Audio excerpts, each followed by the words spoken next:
Good morning, students. How are you? I hope you all are fine and well. Today we are going to start class 5th EVS book, chapter 2. Chapter name is Growing Food.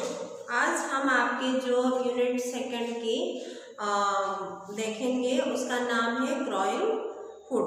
उसमें हम देख रहे हैं point जो black board में लिखा हुआ है।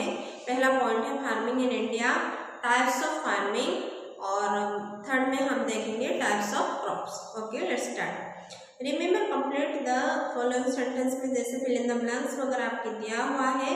पहला वाला ये पूछा है these are called producers, means इसमें होगा ग्रीन प्लांट्स। सेकंड में पूछा है plants need these and these to grow, means इसमें होगा plants need sunlight, water and air to grow. We get food items like these and vegetables from plant, यानी कि हम यहाँ पे देखते हैं कि प्लांट से हमें क्या मिलती है, wheat, pulses, fruits and vegetables. All living things need food, food help us to grow. हर मनुष्यों को जो लिविंग थिंग्स होते हैं उनको क्या फूड की ज़रूरी होती है, और फिर फूड ग्रो करने के लिए हमें हेल्प करता है, बढ़ने के लिए। It give us energy to perform various activities. तो जैसे हम हार्डवर्क वगैरह करते हैं, हमारे कार्य के अनुसार हमें फूड की ज़रूरी होती है। We get food from both plant and animal. हमें कहाँ से मिलती है फूड? एक तो प्लांट से मिलती है और फिर एक तो एनिमल से मिलता है। We have already learned that green plants are producer.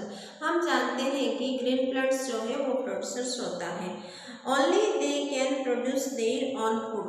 Green plant खुद प्रोड्यूसर होता है और खुद प्रोड्यूस करता है, अपना फूड को खुद प्रोड्यूस करता है। They provide food to all other living things, और फिर वो जैसे हम मनुष्य है, एनिमल्स है, इन सभी को क्या करता है, वो फूड प्रोवाइड्स करता है। With the increase in human population the demand for food has also increase manifold. जैसे हम देखते हैं कि लोगों की पॉपुलेशन बढ़ रही है और उसके अनुसार क्या है, बहुत लोगों को खाने की फूड की ज़रूरी होती है। दिन प्रतिदिन वो बढ़ती जा रही है, अनेक प्रकार के फूड की ज़रूरत है। उसके अनुसार क्या करते हैं, हम फसल उगाते हैं। In order to provide food for such a large population regular production and storage of food is required. तो जैसे हम देखते हैं कि पॉपुलेशन जो बढ़ रही है लार्ज, यानी कि बड़ी मात्रा में, तो रेगुलर प्रोडक्शन जो होता है और फिर स्टोर करके हम फूड को रखते हैं, और फिर रिक्वायरमेंट के अनुसार फिर हम फूड को रख के फिर लोगों को बांटते हैं। फार्मिंग इन इंडिया, इंडिया में क्या है, कृषि काम एक बहुत बड़ा काम होता है, और ज़्यादातर लोग कृषि का काम भी फसल खेती में ही वो काम करते हैं। India is an agriculture country, nearly 70% of the population lives in villages. हम देखते हैं इंडिया एक कृषि क्षेत्र कंट्री है, और फिर यहाँ पे 70% लोग जो होते हैं वो गांव में रहते हैं। Agriculture is the main occupation, जो फसल खेती बाड़ी करना उनका मुख्य व्यवसाय होता है। टाइप्स ऑफ फार्मिंग हम देखेंगे, कौन कौन से फसल होते हैं और कैसे करते हैं फार्मिंग। सब फार्मर्स ऑन लार्ज फार्मलैंड, कुछ फार्मर्स का कृषक का ये होता है कि खुद का बड़ा फील्ड होता है। They grow large quantities of food crops with they sell in the market. तो वो बहुत बड़ी मात्रा में क्या करते हैं, फूड यानी कि फसल उगाते हैं और फिर वो मार्केट में सेल यानी कि बेचते हैं। This type of farming in which food is grown in surplus to sell in the market for profit is called commercial farming. तो इस तरह के जो फार्मर होते हैं या इस तरह की जो फसल होती है, ये क्या होता है कि बहुत मात्रा में ये बढ़ता है, और फिर वो अतिरिक्त जैसे ज़रूरत से ज़्यादा फसल हो गया तो फिर उसको क्या करते हैं, अच्छे प्रॉफिट में क्या है, मार्केट में उसको बेच देते हैं। इस तरह की जो फार्मिंग है उसको हम बोलते हैं कमर्शियल फार्मिंग, यानी कि व्यापारिक कृषि। In contrast small farmer barely manage to raise enough food to meet the needs of their family members।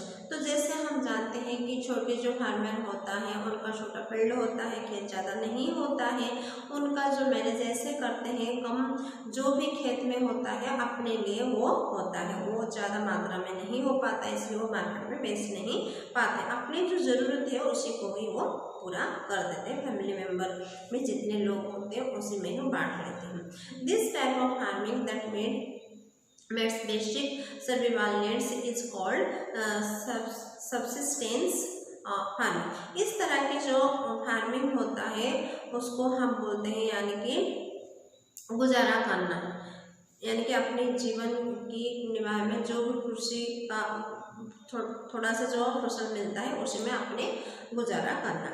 Very few farmers on their land, बहुत कम लोगों का खेती बाड़ी होती है। Most farmers work on the land of other people on daily wages. तो हम जानते हैं कि बहुत ज़्यादा से ज़्यादा लोग क्या करते हैं, दूसरों की खेत में काम करते हैं और उनको डेली जो वेतन उनको मिलता है, उनका जो मजदूरी होती है वो डेली मिलता है। और they are given pieces of land और रेंट लीज पर, और फिर वो क्या करते हैं, अपने जो छोटा सा टुकड़ा का जो खेत है उसको वो उस फील्ड को क्या करते हैं, असमर्थ है वो खुद कमा के खाने के लिए, इसलिए वो क्या करते हैं, दूसरों को वो दे देते हैं। If a farmer is unable to pay the rent home, he sometimes has to give part of the crop grown by him to the landlord. तो कुछ फार्मर क्या है, असमर्थ है कि वो रेंट के में पे करने के लिए उनके पास पैसे नहीं होते हैं, इस वजह से वो क्या करता है, जो क्रॉप वगैरह ग्रो करने के लिए वो क्या करते हैं, वो लैंडलॉर्ड को दे देते हैं। टाइप्स ऑफ क्रॉप्स के बारे में हम अभी देखेंगे।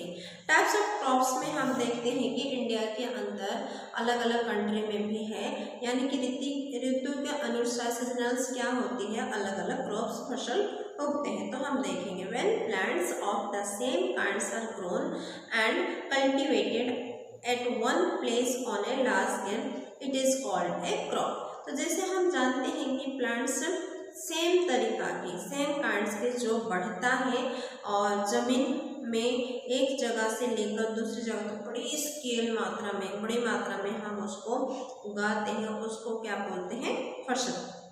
For example a crop of rice और paddy means that all the plants grown in a field are of rice. तो जैसे राइस यानी कि धान है ना, धान के अंदर से चावल निकलती है, उसको बड़ी फील्ड की ज़रूरी होती है, उसके लिए बड़ा फील्ड में ही हम क्या करते हैं, उसको उगाते हैं। The climate conditions in India vary from one place to another. तो हम देखते हैं कि अलग अलग स्टेट का अलग अलग क्लाइमेट होती है और अलग अलग कंडीशन होता है, जलवायु अलग होती है और वहाँ पे जो हालात वो भी अलग होती है इंडिया के अलग अलग जगह में, तो उसके अनुसार क्या है, फसल करना हमें पड़ता है। Hence a variety of crops are grown in different part of the country. तो इस कारण वैरायटी, अलग अलग तरीका की क्रॉप्स हमें अलग अलग, यानी कि हमारे जितने भी कंट्री हैं अलग अलग जगह में होती है फसल। There are 3 major types of crops grown in different season in India. तो हम देखते हैं यहाँ पे मेन 3 तरह की क्रॉप्स के बारे में, फसल के बारे में बताया गया है, और वो क्या क्या है, kharif crops, rabi crops and zaid crops. Kharif crops क्या है, जो ग्रीष्म ऋतु में आरंभ में बोई जाने वाली और फिर तथा शीत ऋतु के आरंभ में तैयार होने वाली फसल को खरीफ फसल कहते हैं। The crops which are grown in the rainy seasons from June to September are called kharif crops. For example paddy, groundnut, cotton, maize, soybean etcetera. Rabi crops, rabi फसल के बारे में हम देखेंगे। The crops grown in the winter season from October to March are called rabi crops. अक्टूबर से लेकर मार्च तक के में जो फसल होती है, यानी कि शरद ऋतु या शीत ऋतु में बोई जाने वाली फसल जिसकी बसंत या ग्रीष्म में कटाई होती है, काटते हैं। For example wheat, pea, mustard, gram, linseed etcetera. Zaid crop का हम देखेंगे, जायद फसल। इस वर्ग के जो फसलें होते हैं वो तेज गर्मी और शुष्क हवाएं सहन करने की उनमें क्या होती है, बहुत अच्छी क्षमता होती है।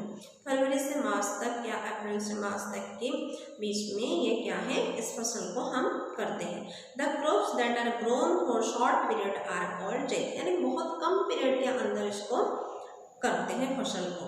दे are grown between the harvest of the rabi crops and the sowing of the kharif crop. जैसे कि रबी क्रॉप्स को हम काटते हैं और फिर जो खरीफ क्रॉप्स को हम यानी कि बोते हैं, इस बिटवीन में क्या करते हैं, ये जायद क्रॉप्स, ये जायद फसल होती है। फॉर एग्जाम्पल सीजनल फ्रूट्स होती है और फिर वेजिटेबल्स होती है। तो बच्चों आज के लिए इतना, फिर हम कल देखेंगे आपका स्टेजेस क्रॉप प्रोडक्शंस और फिर आपकी agriculture now and then. Okay, thank you and have a nice day.